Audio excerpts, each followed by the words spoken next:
Mari sama-sama kita berdoa sebelum membaca merenungkan firman Tuhan.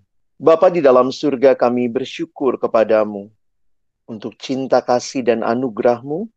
Malam ini Kau kumpulkan kami kembali di dalam anugerah-Mu. Dari tempat yang berjauhan maupun berdekatan, kami belajar melihat bahwa sungguh Tuhan, Engkau baik dan Engkau menyatakan kebaikan-Mu di dalam kehidupan kami. Termasuk malam ini, kami bisa bersekutu bersama. Mungkin di antara kami ada yang sudah mengalami 2 minggu yang sangat melelahkan. 2 minggu yang penuh kekhawatiran. 2 minggu yang penuh ketakutan. 2 minggu yang mungkin juga kami mulai jatuh lagi dalam dosa-dosa lama kami. Karena harus bekerja dari rumah. Begitu banyak waktu yang kosong. Sehingga mungkin kami juga sudah masuk ke dalam situasi-situasi yang tidak seharusnya kami ada di dalamnya. Tapi kami kembali bersyukur karena firman-Mu Tuhan selalu ada dan menyapa kami. Termasuk juga malam ini. Ketika kami kembali akan membuka firman-Mu, kami mohon ya Tuhan, bukalah juga hati kami. Jadikanlah hati kami seperti tanah yang baik. Supaya ketika benih firman Tuhan ditaburkan, boleh sungguh-sungguh berakar, bertumbuh, dan juga berbuah nyata di dalam kehidupan kami.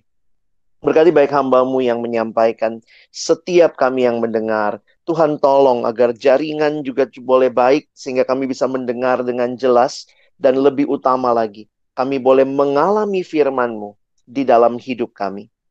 Kami bersyukur untuk waktu ini, dalam nama Yesus kami menyerahkan pemberitaan firman-Mu. Amin. Shalom, selamat malam teman-teman sekalian. Bersyukur sekali malam ini boleh melihat nama teman-teman. Paling tidak itu jadi satu penguatan begitu ya. Ada teman-teman yang pernah ketemu, sudah lama tidak ketemu. Memang menarik juga ya, Tuhan memberikan teknologi ini untuk kita boleh juga terus terhubung satu sama lain. Tentu ini bukan kondisi yang ideal. Bertemu langsung pasti akan sangat indah. Tetapi dalam situasi seperti ini, kita pun menyadari bahwa Tuhan tetap menghendaki kita bisa satu sama lain sharing, boleh saling mendoakan, termasuk juga boleh membaca merenungkan firman Tuhan. Nah, malam ini kita akan melihat tema, next slide, pengharapan di tengah badai. Saya tidak tahu teman-teman setelah 2 minggu work from home, yang punya anak-anaknya juga belajar dari rumah, online semuanya, entah apa yang terjadi. Sudah berapa ayam yang teman-teman tangkap? Next. Ini hasil kerja saya. Aduh, udah mulai ini ya. Udah mulai bingung begitu. Ada aja yang bikin mainan-mainan yang iseng begitu teman-teman ya. Saya nggak tahu. Yang IQ-nya lebih tinggi bisa next. Bukan cuma ayam yang ditangkap gitu ya. Eh, Wendy bukan main gituan. Ada yang ngirim jadinya ikutan main. Ini yang ayam dan apa? Ayam dan sapi begitu ya. Dan ini benar saya yang ini ya, yang screenshot gitu. Oke, jadi itu sekadar yang telur juga ada ya. Cuman saya lagi tadi cari-cari gambarnya yang telur waktu itu di screenshot nggak dapat gitu ya. Oke teman-teman, kita itu intermezzo saja. Tapi ini menolong kita juga untuk tidak stres di tengah-tengah situasi seperti ini. Bersyukur bahwa Tuhan masih memberikan firman-Nya bagi kita. Nah teman-teman, mari buka Alkitab kita. Next, Markus pasal yang keempat. Teman-teman, mari lihat Markus pasal yang keempat, ayat 35 sampai ayat 41. Oke, kita lihat sama-sama dari Markus pasal yang keempat, ayat yang ke-35 sampai ayat yang ke-41. Udah yang siput jangan diomongin lagi ya, itu memang ngeselin. Oke, saya akan bacakan buat kita ya. Angin ribut diredakan. Pada hari itu, waktu hari sudah petang, Yesus berkata kepada mereka, "Marilah kita bertolak ke seberang." Mereka meninggalkan orang banyak itu, lalu bertolak dan membawa Yesus beserta dengan mereka dalam perahu di mana Yesus telah duduk, dan perahu-perahu lain juga menyertai Dia. Lalu mengamuklah taufan yang sangat dahsyat, dan ombak menyembur masuk ke dalam perahu, sehingga perahu itu mulai penuh dengan air. Pada waktu itu, Yesus sedang tidur di buritan di sebuah tilam. Maka murid-muridnya membangunkan dia dan berkata kepadanya, "Guru, engkau tidak peduli kalau kita binasa?" Ia pun bangun, menghardik angin itu dan berkata kepada danau itu, "Diam, tenanglah." Lalu angin itu reda dan danau itu menjadi teduh sekali. Lalu ia berkata kepada mereka, "Mengapa kamu begitu takut? Mengapa kamu tidak percaya?" Mereka menjadi sangat takut dan berkata seorang kepada yang lain, "Siapa gerangan orang ini, sehingga angin dan danau pun taat kepadanya?" Nah, teman-teman yang dikasihi Tuhan, ini bukan kisah yang baru kita dengarkan, bahkan seringkali mungkin kita ceritakan. Kalau mungkin kita pernah jadi guru sekolah minggu, ini salah satu kisah favorit yang diceritakan. Dan juga bahkan kita biasa menyanyikan lagunya, "Bila topan keras melanda hidupmu, bila putus asa dan letih lesu." Maka kita melihat cerita ini sekali lagi bukan kisah yang baru. Apa yang akan kita sama-sama pelajari? Saya ingin mengajak kita melihat apa yang Tuhan nyatakan. Kalau kita perhatikan, life is a journey with Jesus. Saya lagi berusaha mencoba menghayati bagian ini bahwa hidup adalah sebuah perjalanan bersama Yesus. Dan Tuhan Yesus mengajak murid-muridnya berjalan bersama dia. Nah, kisah ini akan menjadi perhatian kita malam ini. Mari kita lihat sama-sama next slide. Saya ulangi sedikit kisahnya untuk memberikan gambaran kepada kita. Pada hari itu, waktu hari sudah petang, Yesus berkata kepada mereka, "Mari kita bertolak ke seberang." Nah, teman-teman, kalau kita tahu bahwa bagaimana Yesus melayani pada waktu itu bersama dengan murid-muridnya, dan yang menarik pada waktu itu, Tuhan Yesus biasanya mengajar dari atas perahu. Nah, itu menarik juga untuk kita perhatikan. Yesus memakai metode itu ya, karena nggak ada mic dan segala macam. Dari atas perahu, dia biasanya mengajar orang banyak. Sehingga mereka juga biasanya mencari dia, mengikuti dia, dan salah satu caranya untuk bisa beristirahat adalah mari kita bertolak ke seberang. Jadi itu cara Yesus juga untuk menghindari orang banyak untuk beristirahat. Karena kalau kita baca bagian lain, dikatakan sangat banyak orang yang mengikuti sampai waktu untuk istirahat dan makan pun mereka tidak sempat. Mari lihat next slide. Mereka meninggalkan orang banyak itu, lalu bertolak dan membawa Yesus beserta dengan mereka dalam perahu, di mana Yesus telah duduk dan perahu-perahu lain juga menyertai dia. Nah, mungkin timbul pertanyaan bagi kita, ini perahunya segede apa sih gitu ya. Nah, saya coba sedikit menggali arkeologis dari Study Bible.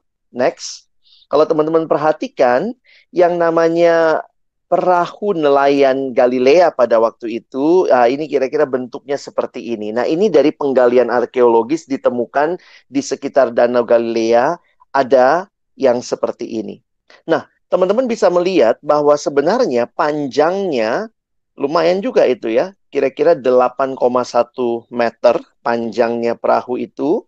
Lalu kemudian lebarnya atau tingginya kali ya. Tingginya ini 2,3 meter dan lebarnya 1,4 meter. Jadi cukup besar untuk bisa menampung kira-kira 15 orang pada waktu itu. Jadi teman-teman coba bayangkan 15 orang mungkin ada di dalam perahu ini, dan waktu itu kita lihat next slide.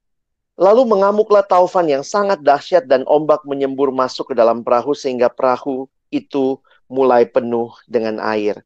Kalau kita lihat tadi itu adalah perahu layar yang sangat bergantung kepada angin, lalu diberitahu kepada kita mengamuklah taufan yang sangat dahsyat. Teman-teman, jangan lupa kenapa bisa terjadi taufan yang dahsyat. Kalau kita pelajari secara geografis, letak Danau Galilea itu sedikit di bawah permukaan laut.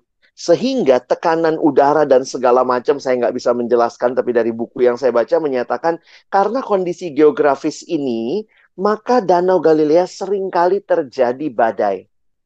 Mungkin kita membayangkan danau mah tenang begitu ya. Tapi mungkin yang orang-orang Batak juga tahu bahwa di Danau Toba pun bisa mengalami badai begitu ya. Dan ini yang terjadi. Jangan lupa murid-murid Yesus adalah nelayan. Mereka tentu nelayan yang sudah biasa menghadapi taufan. Tetapi kali ini, perhatikan kalimat Alkitab, mengamuklah taufan yang sangat dahsyat. Dan ombak menyembur masuk ke dalam perahu. Bayangkan, kalau orang yang sudah biasa sehari-hari sebagai nelayan ketakutan, berarti itu taufannya bukan taufan yang biasa. Next. Pada waktu itu, Yesus sedang tidur di buritan, di sebuah tilam. Buritan itu di bagian belakang kapal, dan dia tidur di situ. Maka murid-muridnya membangunkan dia dan berkata kepadanya. Teman-teman bisa membayangkan, ini kutipan langsung ya. Kira-kira bagaimana waktu itu mereka mengatakan, "Guru, engkau tidak peduli kalau kita binasa." Nah, bagi saya ini adalah satu kalimat yang mau menunjukkan kekhawatiran, kegelisahan, dan mereka datang membangunkan Yesus. Next slide. Saya ambil di dalam terjemahan Alkitab yang bahasa TSI ya, terjemahan sederhana Indonesia. Perhatikan kalimatnya. Saat itu Yesus sedang tidur di bagian belakang perahu dengan kepala di atas bantal. Lalu murid-muridnya membangunkan dia dan berkata, "Guru, kenapa engkau tidak peduli? Sebentar lagi kita akan tenggelam dan binasa." Teman-teman lihat cerita selanjutnya. Next. Yesus pun bangun, menghardik angin itu dan berkata kepada danau itu, "Diam, tenanglah." Lalu angin itu reda dan danau itu menjadi, perhatikan kalimatnya ya, menjadi teduh sekali. Lalu perhatikan ayat yang ke-40. Next. Lalu ia berkata kepada mereka, "Mengapa kamu begitu takut? Mengapa kamu tidak percaya?" Nah, teman-teman, saya sebenarnya mau ajak kita nanti fokus kepada ayat 40 ini. Mengapa kamu begitu takut? Mengapa kamu tidak percaya? Dan perhatikan respon yang terjadi di ayat 41. Next. Mereka menjadi sangat takut dan berkata seorang kepada yang lain, "Siapa gerangan orang ini? Sehingga angin dan danau pun taat kepadanya." Teman-teman, saya ingin mengajak kita melihat bahwa pertanyaan Yesus, kembali ke ayat 40 tadi, "Mengapa kamu begitu takut? Mengapa kamu tidak percaya?" Saya melihat bagaimana pengalaman bersama Yesus, pengalaman berjalan bersama Yesus melalui berbagai pergumulan, sebenarnya Tuhan mau murid-muridnya belajar makin percaya dan mengenal siapa Dia. Teman-teman, ini satu hal yang saya coba hayati di dalam pergumulan kehidupan. Mari coba kita sebagai setiap pribadi orang Kristen, murid Yesus, mencoba menjawab pertanyaan ini. Setelah melewati pergumulan-pergumulan hidup, siapa Yesus yang makin kita percayai? Dia Yesus yang seperti apa? Ternyata pengalaman berada bersama murid-murid di dalam perahu itu bukan sekadar pengalaman ada angin taufan yang sangat hebat, lalu kemudian perahu itu penuh dengan air. Tetapi ada pengalaman yang Tuhan mau melalui peristiwa itu. Siapa Yesus yang makin engkau dan saya percaya? Teman-teman, ini jadi satu hal yang bagi saya perenungan yang dalam ketika menyiapkan tema ini dalam situasi COVID-19 ini.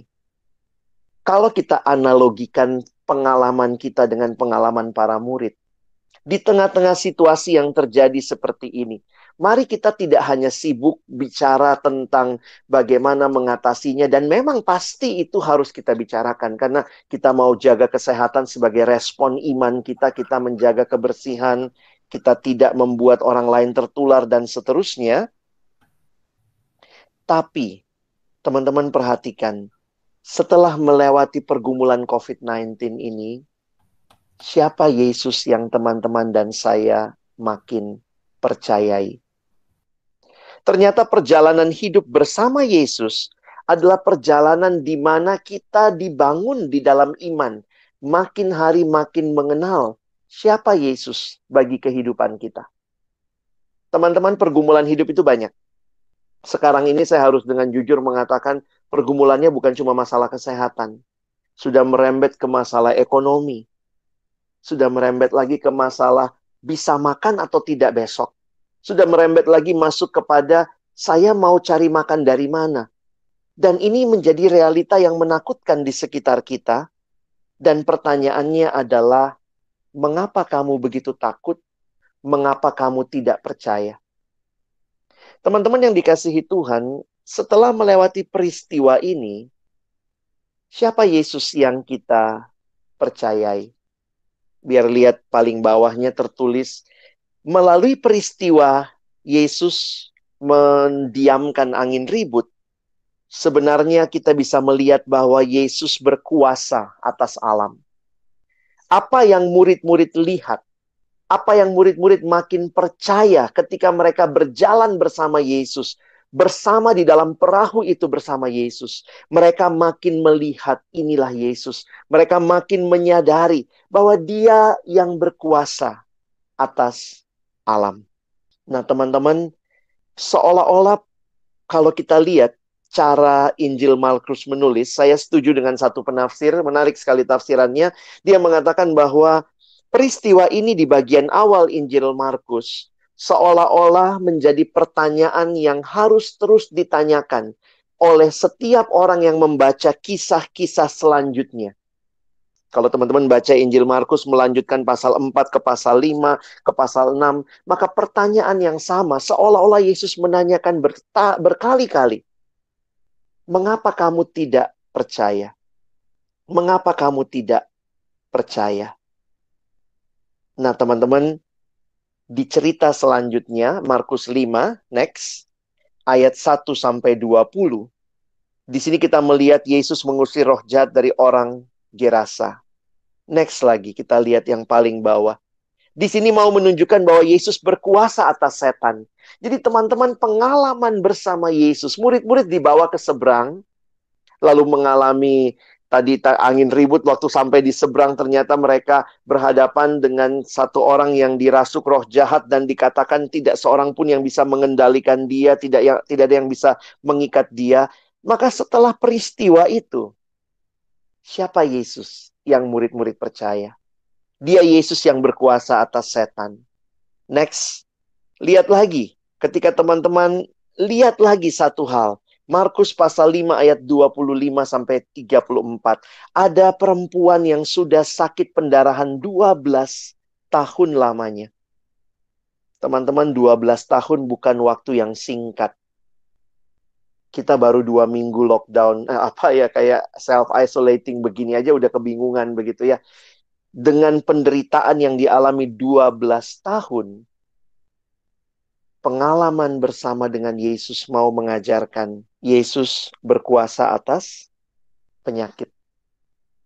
Jadi cerita demi cerita ini terus memberikan kepada kita pengenalan tentang siapa Yesus. Teman-teman lihat lagi. Next. Di Markus pasal yang kelima, ayat 21 sampai 24. Lalu terputus karena penyembuhan perempuan atau yang mengalami pendarahan 12 tahun itu. Maka perhatikan di Markus pasal yang kelima, kita melihat bagaimana Yesus membangkitkan anak Yairus. Nah, cerita ini kalau teman-teman nanti bisa baca di ayat 35 ya. Coba lihat pasal 5 ayat 35 saya bacakan. Ketika Yesus masih berbicara, datanglah orang dari keluarga kepala rumah ibadat itu dan berkata, "Anakmu sudah mati. Apa perlunya lagi engkau menyusahkan guru?" Teman-teman perhatikan ayat 36. Tetapi Yesus tidak menghiraukan perkataan mereka dan berkata kepada kepala rumah ibadat, "Jangan takut, percaya saja." Teman-teman, ini menunjukkan bahwa Yesus next berkuasa atas kematian. Dan ini semua menunjukkan siapa Yesus yang teman-teman dan saya sembah. Pergumulan hidup, peristiwa-peristiwa kehidupan sebenarnya makin menolong kita berjalan dan melihat siapa Yesus. Dan pengenalan kita akan Yesus akan menentukan bagaimana kita mengikuti Dia. Who you say Jesus is will determine about how you follow Him. Saya mengutip kalimat dari David Platt yang mengatakan, siapa Yesus yang kamu kenal? Atau kamu menyebut dia Yesus yang bagaimana? Yesus siapakah dia? Itu akan menentukan bagaimana kamu mengikut dia. Jadi bagi saya, pertanyaan selanjutnya jadi pertanyaan yang menarik buat kita. Next, untuk aplikasi kita. Bagaimana perjalanan saudara bersama Yesus telah mengubahkan hidupmu? Bagaimana perjalanan saudara bersama Yesus telah membawa teman-teman dan saya makin mengenal Tuhan. Seringkali memang kita tidak, kalau kita bicara mengapa Tuhan, Tuhan tidak selamanya menjawab mengapanya. Kalau kita tanya tentang kasus yang tadi, kenapa ada badai yang begitu dahsyat, yang bahkan mereka sebagai nelayan bisa sampai ketakutan begitu rupa? Kenapa harus ada roh jahat yang mengikat orang itu begitu lama ya Tuhan? Kenapa perempuan itu sakit sampai 12 tahun Tuhan?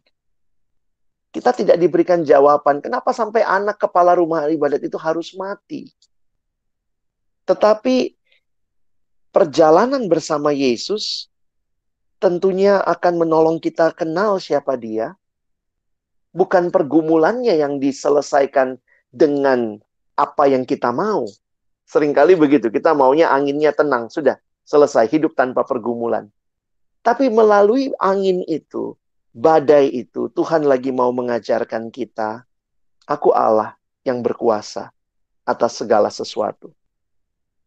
Seperti tema yang hari ini kita bahas sama-sama, ada pengharapan di tengah badai. Karena Dia, Yesus, yang memberikan kepada kita kepastian. Dia berkuasa atas alam, Dia berkuasa atas penyakit, Dia berkuasa atas roh jahat, bahkan atas kematian. Next. Jadi sebenarnya bagi kita orang percaya, our journey in life is a journey of knowing God more. Makin mengenal Tuhan. Harusnya inilah yang menjadi bagian perjalanan kehidupan kita. Dan makin kita kenal Tuhan, makin kita percaya kepada Dia. Di dalamnya lah kita juga akan makin mengikut Dia dengan penyerahan diri yang penuh. Teman-teman, salah satu yang sulit memang bagi kita, karena kita disebut orang Kristen itu seringkali disebut orang percaya. Tapi memang masalah utama yang seringkali sulit bagi kita adalah sulit percaya. Ya, bahasa Inggris kita disebut believer. Tapi the most difficult thing for us is to believe that Jesus is able. He is the one and only. He is the most powerful. Seringkali badai hidup begitu kuat sehingga kita merasa, Tuhan, di mana Engkau? Murid-murid bertanya, kenapa malah tidur begitu ya? Menarik, satu penafsir memberikan kalimat yang menarik. Kenapa Yesus tidur? Apa Yesus nggak peduli? Apa Yesus nggak ngeh gitu ya? Kayaknya cuek banget gitu. Dan ini mungkin juga pertanyaan kita. Tuhan, kenapa situasi seperti itu orang sudah hampir bertarung nyawa, kok Tuhan kayaknya tidur? Penafsir ini mengatakan, sebenarnya Yesus sedang memberikan teladan. Teladan apa? Teladan artinya rest in God. Bersandar kepada Allah, berserah kepada Allah, sehingga di tengah situasi yang sulit, bisa tetap istirahat dengan tenang. Ini yang disebut dengan peace yang sesungguhnya. Ini adalah kedamaian yang sesungguhnya.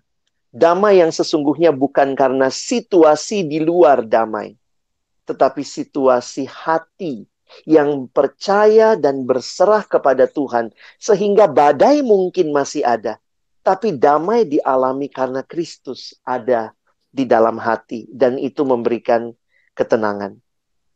Nah, jadi teman-teman, ini bagi saya jadi menarik untuk merenungkan kembali begitu ya. Oh ya, Yesus bisa tertidur dengan tenang karena penyerahan dirinya yang begitu rupa kepada Allah.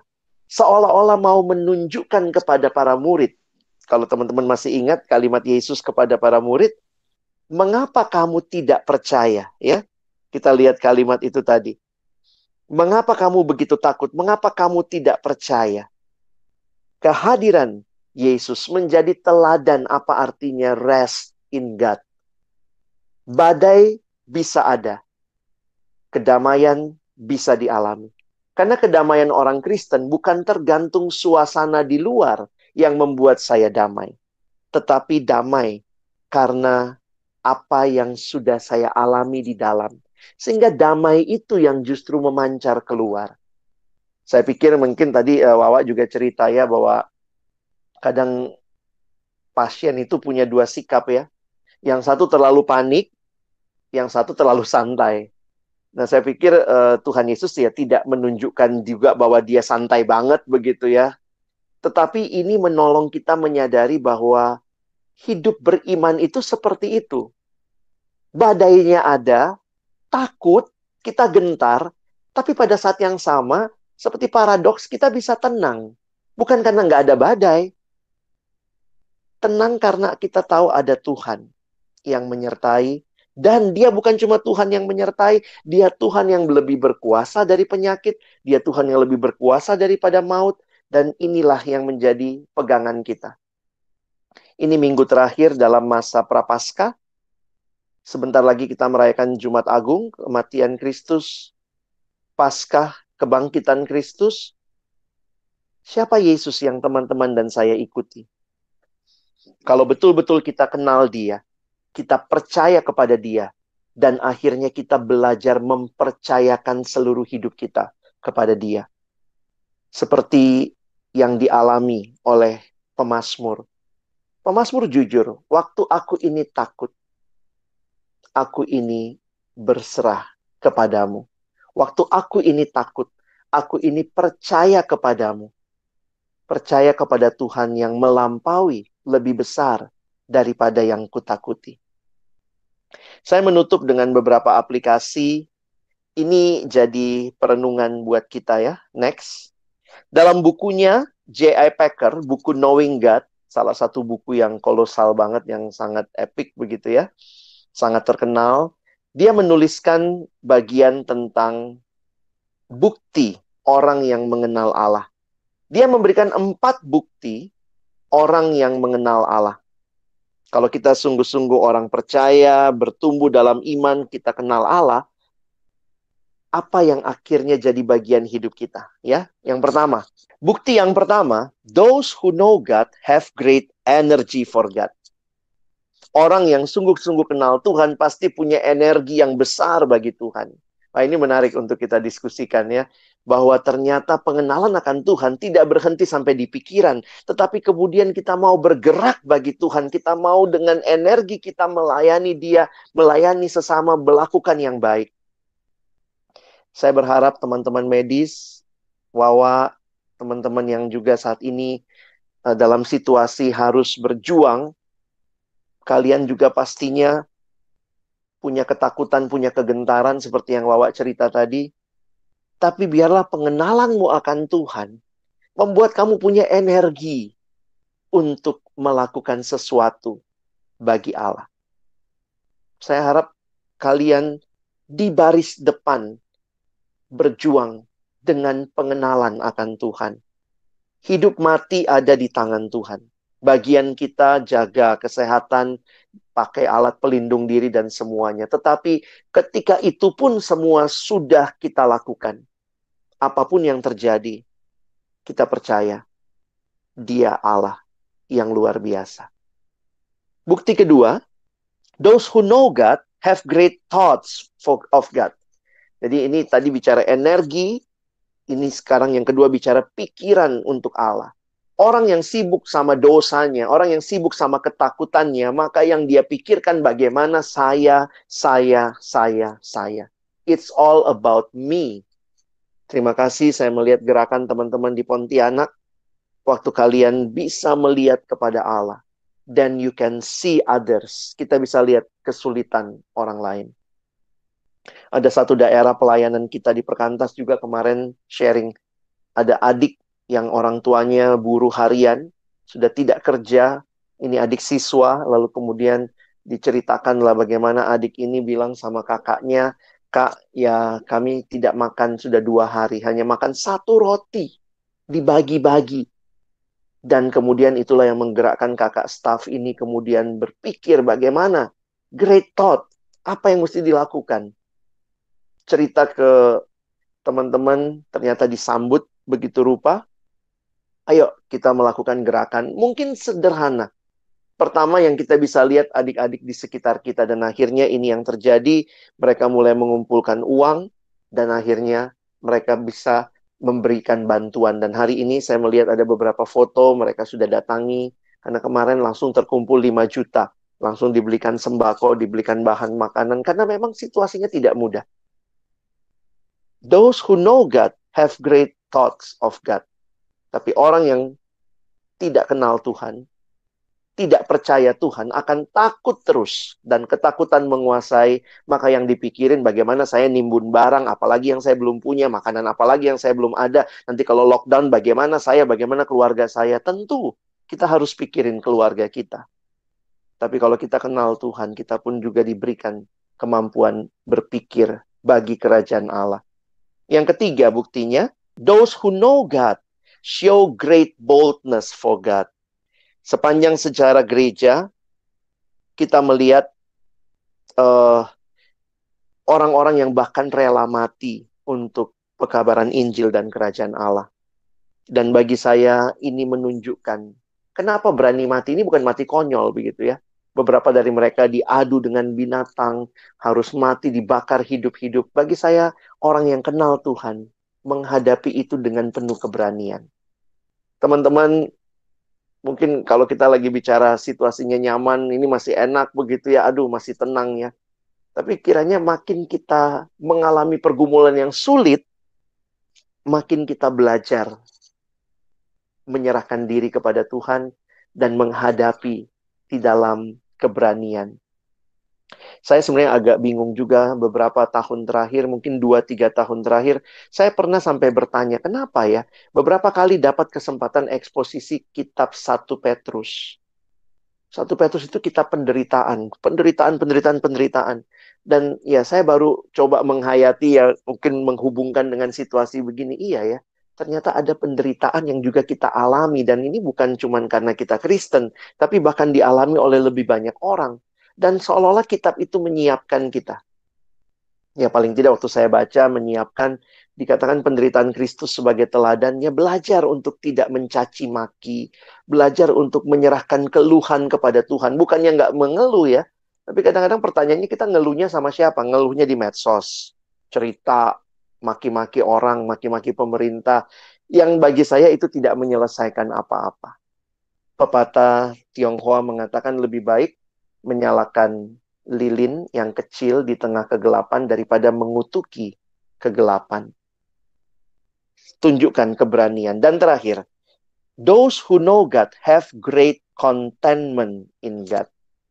Nah ini perenungannya sangat dalam karena saya menyadari orang yang kenal Tuhan akan bisa mengalami kepuasan, contentment. Dia akan puas dengan Tuhan.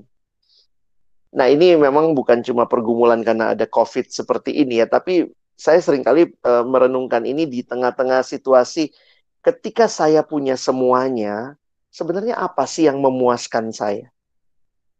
Nah, sebenarnya yang menarik saya mengutip kalimat yang mengatakan begini, di tengah-tengah krisis biasanya terlihat jelas apa andalan utama kita. Saya ulangi kalimatnya ya. Biasanya di tengah-tengah krisis akan terlihat atau krisis akan membuktikan apa yang menjadi andalan utama kita.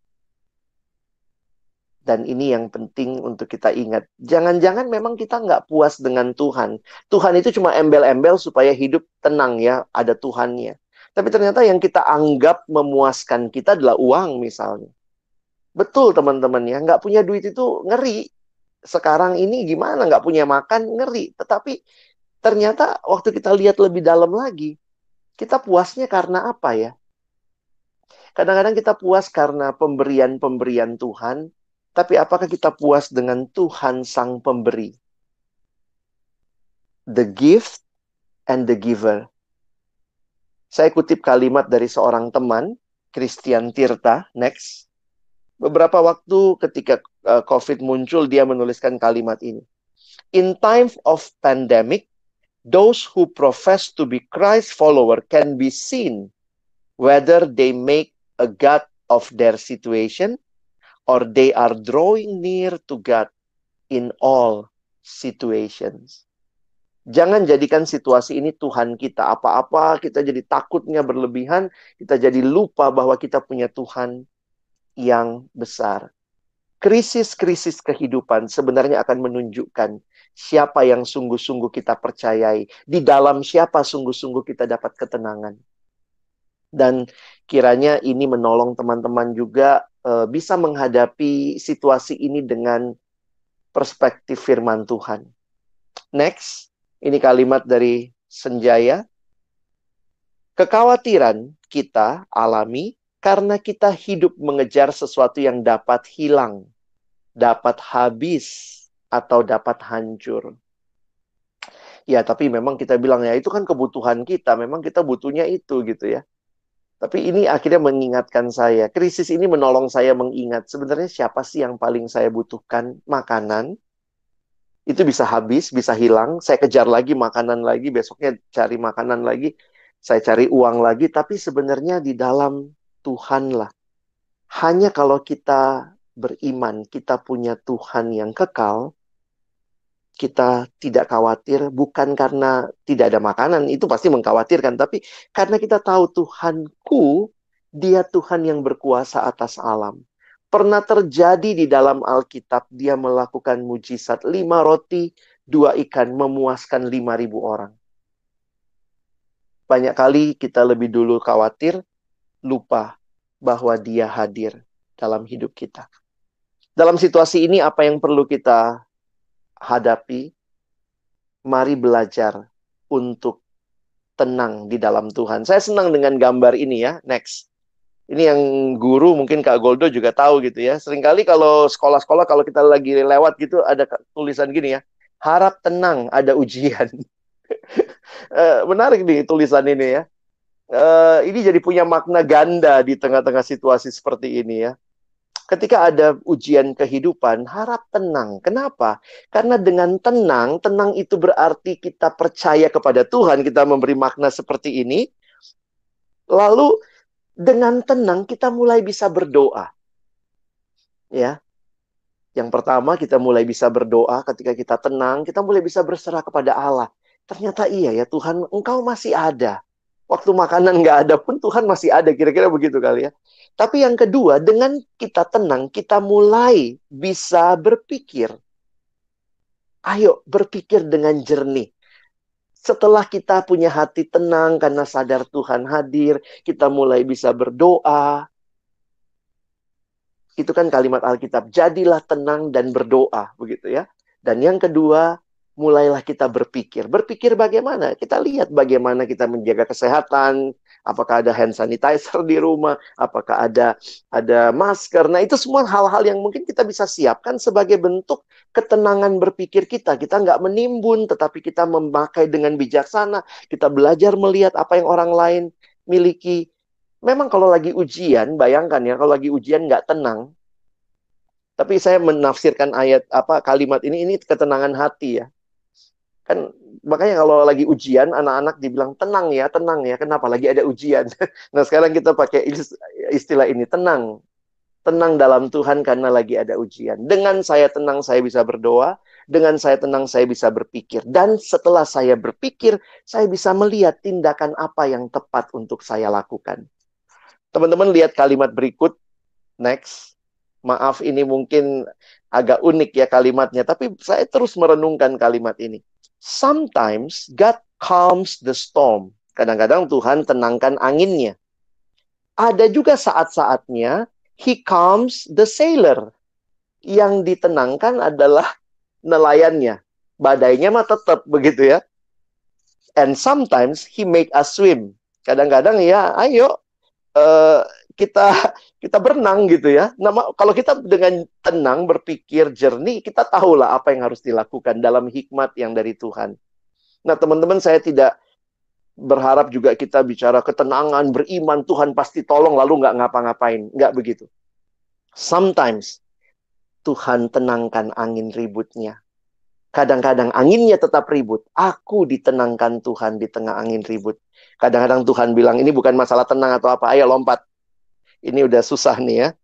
Jadi ini jadi perenungan buat kita. Saya tutup dengan slide ini, dan kiranya ini jadi penguatan buat kita ya. When you run alone, it's called race.